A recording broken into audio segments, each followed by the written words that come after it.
안녕하세요. 풍요로움입니다.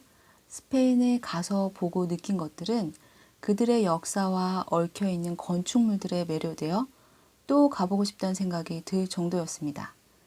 기상천외한 건축물들, 자연 경관, 예술 작품들을 보면서 그들의 영혼과 정성이 담겨 있음을 고스란히 느낄 수 있었죠. 우리나라의 건축물에서도 영과 혼과 정성이 담긴 것들이 많고 특색이 있는 만큼 유럽인들의 예술에서도 그와 같은 것을 느낄 수 있었답니다. 요즘처럼 장비가 잘 갖추어진 것도 아닌데 얼마나 많은 사람들의 피와 땀이 서려서 만들어졌을까 싶어서 더 가치가 있게 생각되어졌습니다. 거기에 독창성까지 더해져 보는 이들로 하여금 경이로움을 표할 수밖에 없는 건축물들과 예술품들, 그 중에서도 바르셀로나 도시 곳곳에 가우디의 건축물들을 보면 그의 독창성은 아무도 따라할 수 없겠구나 하는 생각이 저절로 들었습니다.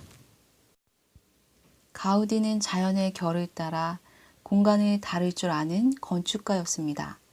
공사 기간이 길어져도 자연을 훼손시키지 않고 자연과 조화를 이루면서 나무 한 그루, 돌 하나도 자연 그대로 남겨두고 디자인하여 최대한 자연 그대로를 살려내면서 공사를 진행했다고 합니다. 가우디에게 디자인이란 창조가 아니라 발견일 뿐이었습니다. 예술가는 작품을 만드는 데 도움이 될 자연을 찾아내어 창조주와 협력할 뿐이다라고 입버릇처럼 말하고 다녔다고 하네요. 가우디는 친가와 외가 모두 대대로 대장간의 기업으로 삼아 생계를 이어온 장인의 후손이었습니다. 그는 태어날 때부터 선천성 폐병과 관절염으로 제대로 걸을 수 없을 정도로 몸이 불편하고 약해서 친구들과 어울려 놀지 못하였는데요. 그래서 주변의 자연이 그의 벗이었고 그는 자연을 관찰하며 상상력과 친구가 될 수 있었습니다.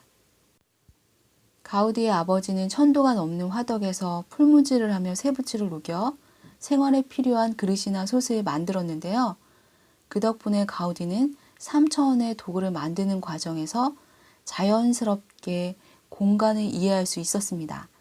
복잡한 구조를 이해하고 거친 돌과 벽돌을 조각처럼 다룰 수 있었던 것도, 무쇠철을 엿가락처럼 사용할 수 있었던 감각도 어린 시절 아버지의 대장간에서 모두 배웠던 것이었습니다. 그의 작품에 자주 등장하는 버섯과 곤충, 동식물들은 모두 어린 시절 상상력 가득한 자연의 실험실에서 건져 올린 유산이었어요. 위대한 대자연은 병약한 어린 가우디의 삶을 상상력으로 이끌었습니다. 그의 건축에 자주 사용되었던 곡선의 아름다움은 아픈 몸으로 자연에서 발견한 크나큰 선물이었어요. 가우디의 훌륭한 교과서는 레우스와 19세기 세계 교역 중심지였던 타라고나의 로마 유적과 이슬람과 중세를 아우르는 다양한 건축문화 유적이었어요. 스페인 건축의 특징은 빛이 돌에 부딪힐 때 일어나는 효과를 다루는 기술인데요. 가우디 작품에서 반복되는 주제였어요.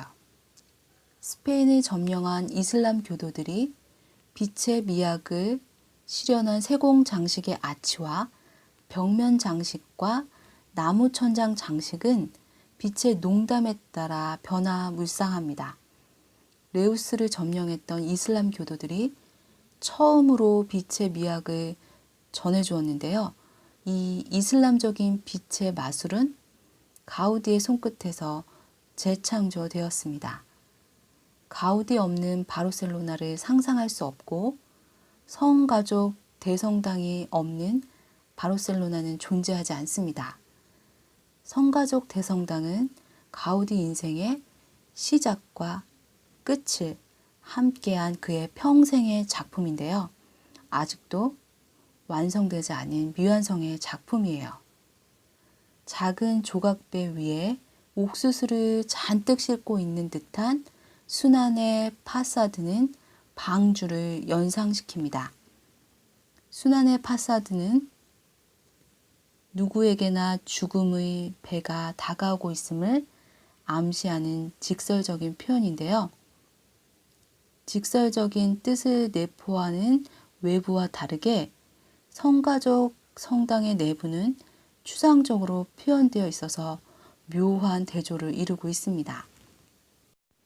3층으로 된 조각들은 S자 형태로 왼쪽 하단에는 최후의 만찬으로 시작해서 상단 오른쪽 예수의 매장으로 끝나는데요. 기둥과 삼각형의 돌출 부위에는 모두 예수의 순환을 상징하기 위하여 존재하는 도구들에 불과합니다. 지중해의 빛으로 부각된 음영의 부조는 살아있는 생명체로 다가오는데요. 빛을 받아들이는 조건에 따라 순환 과정은 평면적인 느낌에서 3차원 입체의 공간으로 수많은 감성의 변화를 불러 일으킵니다. 안타깝게도 저는 부활절에 방문을 해서 자연을 닮은 웅장한 숲속의 신전 내부는 볼 수 없었는데요.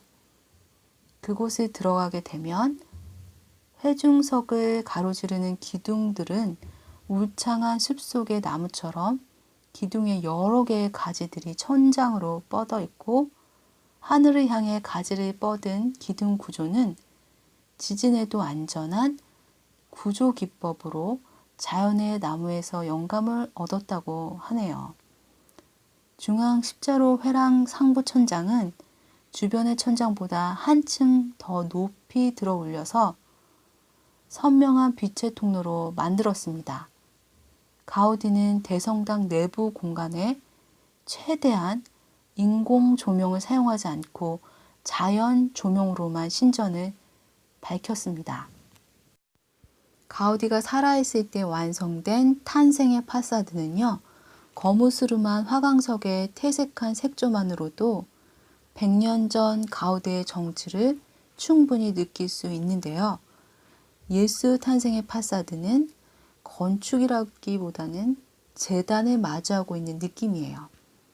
가우디가 생전에 만들어 놓은 유일한 탄생의 파사드는요, 황금빛으로 반짝거리는 실내 재단의 화려한 조각을 외벽에 사실적으로 그대로 옮겨 놓은 시민들을 위한 열린 재단입니다.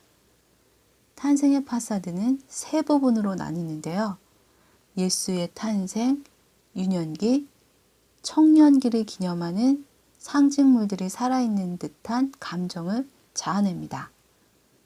중앙 상부에는 신이 나타난 과정을 설명한 조각들이 있고요. 3인의 성가족 주위에는 음악을 연주하는 천사들의 조각, 양쪽 입구에는 성모 마리아와 요셉, 예수의 유년기 장면, 세 개의 입구 꼭대기 부분에는 신앙과 희망, 사랑을 의미하는 상징물이 조각되어 있습니다. 성가족 대성당은요, 아직도 공사 중인데요. 1882년 건축가 비아르에 의해서 대성당 공사가 진행되었고요. 가우디는 1884년 성가족 대성당의 공식 건축가로 선정되어서 1926년 그가 눈을 감을 때까지 가우디의 전 생애를 대성당 공사에 헌신했습니다. 100년의 세월을 이어가며 후배 건축가들의 손에 의해서 아직도 지어지고 있는데요. 건축과 조각과 영성이 하나 되어 거대한 기념비가 21세기인 지금에도 계속 이어지고 있습니다.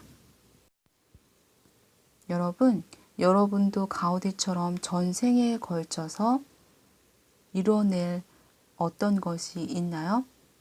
있다면 행운이고요. 만약 없으시다면 지금부터 생각하고 계획하면 되겠죠? 오늘은 여기까지입니다.